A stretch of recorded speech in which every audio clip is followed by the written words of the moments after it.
Hello everyone, welcome to Just Invest Today, and today we're talking about inflation. Is the federal government lying to us about inflation? Michael Burry just came out and said that do not believe what the federal government is saying about the inflation numbers. They are lying to you. It's all fake. And we're going to have to talk about this because Michael Burry came out. He came out under his shell. We know how monumental Burry is to the investment community, and when he talks, you listen. Regarding inflation, so the Federal Reserve, are you lying to us or are you lying to us? And this is Michael Burry.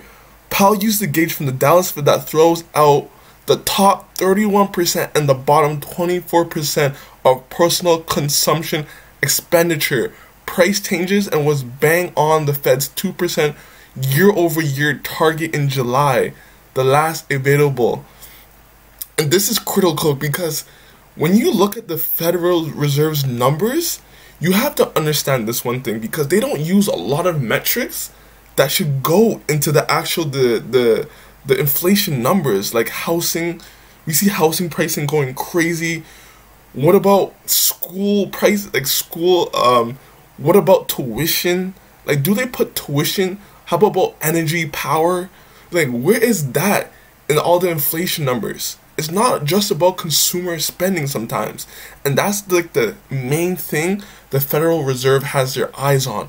But on top of that, Cathy Wood, the Federal Reserve, are saying it's transitory, saying that this is only because of what happened with the pandemic, that it's only because there's only a low supply of things going on. Like, there's a low supply of chips and stuff like that. So we remember how lumber was increasing drastically in price, and then it kind of went slumped down. So they're saying once the supply gets back to where it's normally at, everything's transitory. Everything will just go back just fine. But people like Michael Burry, people writing articles on inflation saying that is just a lie. That's cap. Inflation's probably gonna remain at a stated high level, because what they're doing is they're just seeing prices. They're just picking and choosing what to look for in inflation. They're saying, oh, the plane prices have fell down, so it's not that much inflation, or prices here have fallen down, it's not inflation. But when you look at rent prices, New York just said they had like a 70% increase in rent just now. Like a 70% increase? Like, that is crazy. So we understand the Federal Reserve, are they really going to tell you the truth about inflation? So you have to watch out. You have to hedge your bets almost. So just be aware of that. So we're going to get into the inflation article that Michael Burry was talking about, and we're going to read some of it and just see what the federal government is saying about inflation, if we should be worried about this, because this could have a potential actually hemorrhaging of the stock market in the future. Who knows what's going to happen? And people look at inflation numbers all the time when they're looking at where they're making these bets, especially when you're trying to invest in strong companies, right? So inflation is all over the place. Investors following the inflation figures should accept that they can't extract a reliable signal from the wild swings and just hope they continue to get lucky. So even this article is saying you just gotta hope at this point, because what the Federal Reserve is saying, you can't really rely on all the numbers and all the aspects that the federal government looks at to see if inflation is real.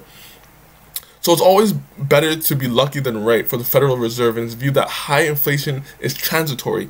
Inflation figures lately have been brought a big element of luck. Digging into the numbers show easily that the luck could go away. If it does, the quiet in the markets could be upended.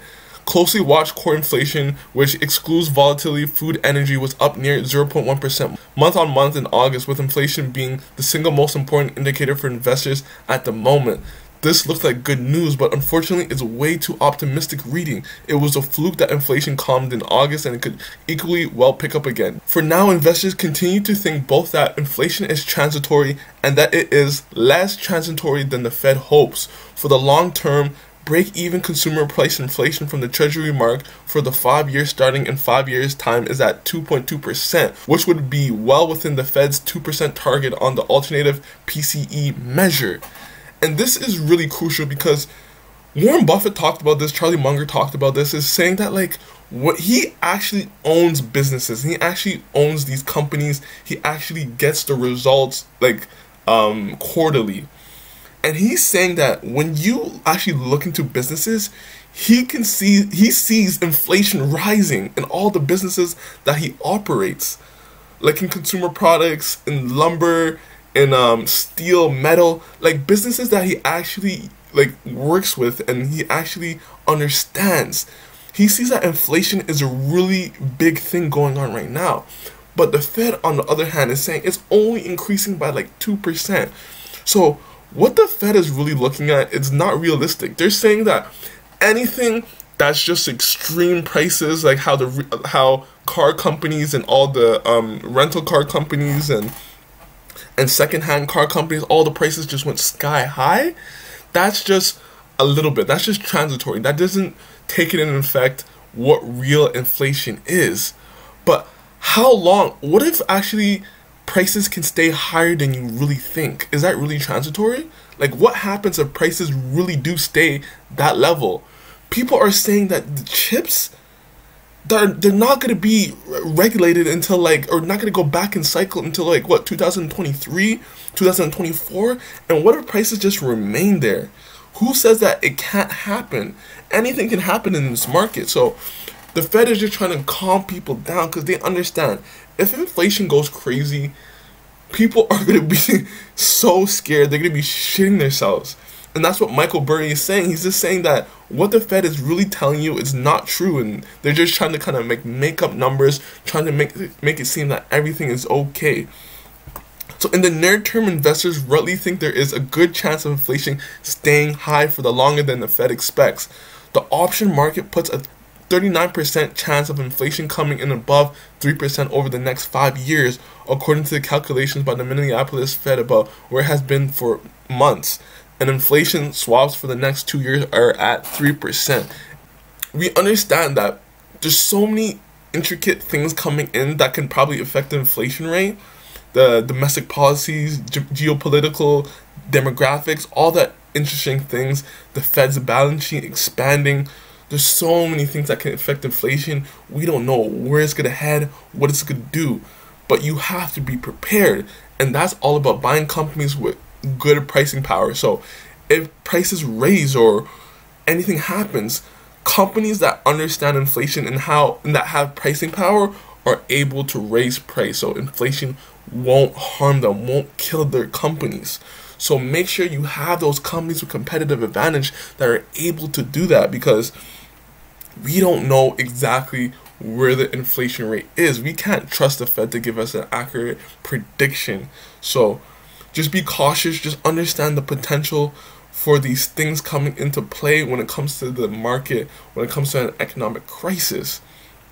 So what do you guys think about this video? Tell me, do you believe that inflation is at an elevated level right now? Do you believe that inflation is just 2%? What are your thoughts on this topic at hand, guys? So please like this video, subscribe to my channel, and I'll get back to you in the next video. Peace!